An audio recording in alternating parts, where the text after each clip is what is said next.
চুষে খেতে কি যে মজা লাগে।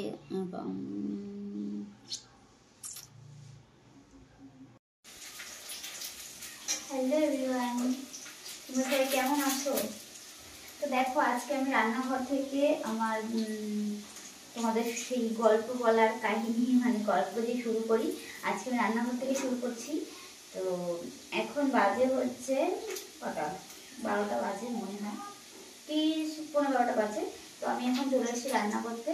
তো আজকে আমাদের রান্নার মেনু হচ্ছে, তো কি রান্না করছি তোমরা দেখলে বুঝতে পারবে আইডিয়া করে। এই দেখো, এই যে সব সবজি কাটা আছে, এটা হচ্ছে গাজর, বিনস, ক্যাপসিকাম, তারপরে কাজু কিশমিশ সব রেডি করে নিয়েছি।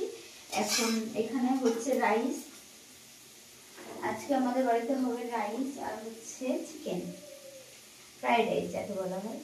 চালটা একটু শক্ত শক্ত নামাতে হবে। তো আজকে আমাদের মেয়ের অনেকদিনের বায়না ছিল যে মা বাড়িতে রাইস, এমনি রেস্টুরেন্টে গিয়ে খাওয়ার টেস্ট একরকম আর বাড়িতে বানিয়ে খাওয়ার টেস্ট একরকম। তো মেয়ের অনেকদিন ধরে ইচ্ছে ছিল যে মা একটু বাড়িতে বানাও। কারণটা হচ্ছে আপনাদেরকে বলছি, আলুটা নামিয়ে নিই, আলুটা ভাজা হয়ে গেছে, নাহলে পুড়ে যাবে।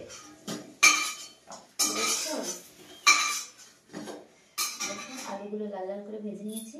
তো কথাটা হচ্ছে, আমাদের জমিতে গাজর লাগিয়েছিলাম, তো গাজরের সব কিছু রেসিপি হয়েছে, শুধুমাত্র দুটো রেসিপি হয়নি। একটা হচ্ছে গাজরের হালুয়া, আর একটা হচ্ছে নিজের জমির গাজর দিয়ে রাইস, ফ্রাইড রাইস করতে হবে। তো তার জন্য করবো করে আর করা হয়নি।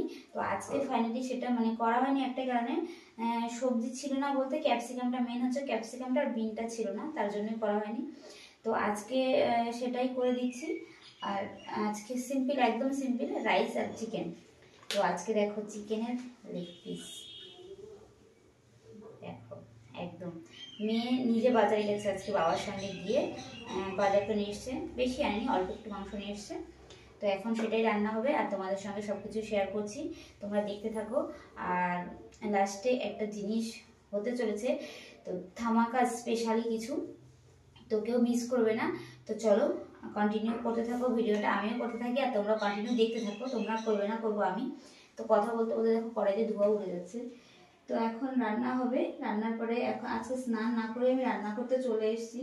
তার কারণ তাড়াহুড়ো, রাইসটা মেয়ে একটু ভালো খায় বলেই একটু তাড়াতাড়ি করলে, এখন যদি যেহেতু 11:15 মতন বাজে, তো আমার 12:30টার মধ্যে মোটামুটি কমপ্লিট হয়ে যাবে, 1:45টার মধ্যে পুরো ফুল। তো মেয়ে যদি দুপুরে 1টার মধ্যে খেয়ে নিতে পারে, তারপরে আবার খেতে পারবে। ও রাইস হলে দিনে 2-3বার কোনো ব্যাপার না, তার জন্য একটু আগে করছি। এমনিতে তো ভাত খাই না, তো রাইসটা হলে একটু খাবে। তো চলো রান্না করে নিই, তারপরে আবার কথা হচ্ছে। তো এখনকার মতন রান্নাটা চালু করে দিই, তারপরে আবার পরে কথা বলছি, ঠিক আছে? সেই খাচ্ছে বাবা, সেই খাওয়া কত টেস্ট লাগছে না, কিন্তু আমার খেতে খেতে এত দেরি হয়ে যাচ্ছে। দেরি বলতে সবার খাওয়া হয়ে গেছে, আমার খাওয়া হয়নি। আমি একটু মজা করে খাচ্ছিলাম, অনেকদিন পর চিকেন খাচ্ছি। চিকেন অনেকদিন পরে খাচ্ছি না, ঘরে এরকম রাইস আর চিকেন নিজের হাতে বানিয়ে খাচ্ছি। তো কি বলবো, নিজের হাতে রান্না মাংস খেতে যা মজা, আর হাড় চুষতে তো হেভি লাগে। এরকম করে অনেকদিন পরে চুষে কেমন লাগে খেতে, আমার তো দারুণ লাগে। আর দেখো একটা লেগ পিস নিয়েছি, লেগ পিস আমি খাবো, কিন্তু আমার ঠোঁটে এখানে ব্যথা, তো খেতেও পারবো না, আস্তে আস্তে খাবো। তো সত্যি কথা বলতে আমার খুব দারুণ লাগছে রাইস আর হচ্ছে চিকেন কষা। আর বিশেষ করে হচ্ছে খাওয়ার পরে লাস্টে হাড়টা চুষে চুষে খাবো করুন। আমার টান দেবো, ভিতরে কি হাড়ের ভিতরে কি থাকে না ক্যালসিয়াম, সেটা অনেক ভালো লাগে খেতে। এখানে হাড়ে ক্যালসিয়াম থাকে না, ভেজাল থাকে। যাই হোক, তো হচ্ছে গিয়ে আমার তো দারুণ লাগে। এ আবার মাংস খেতে চায় না, এই জন্য আমার সমস্যা হয় অনেকদিন পর পরে। অনেকদিন বলতে সপ্তাহে মানুষ 2-1 দিন খায়, আর আমরা সপ্তাহে 1 দিন খাই, কোনো কোনো সপ্তাহে মিসও হয়ে যায় আমাদের।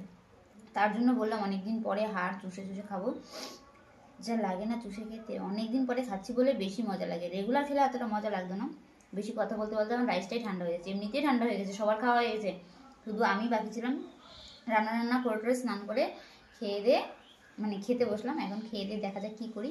তো চলো আর বেশি কথা বলবো না, আজকে খেয়ে নিই, বেশি কথা বলতে খাওয়ার টেস্টটাই হারিয়ে যাবে। তো তো তোমাদের কেমন লাগে এরকম আমার মতন হাড় চষে খেতে, তোমরা একটু বলো আমাকে। আর সবাই ভালো থেকো, সুস্থ থেকো, আবার রাতে দেখা হচ্ছে, আমি লাইভে আসছি, সবাই ভালো থেকো, টাটা, বাই।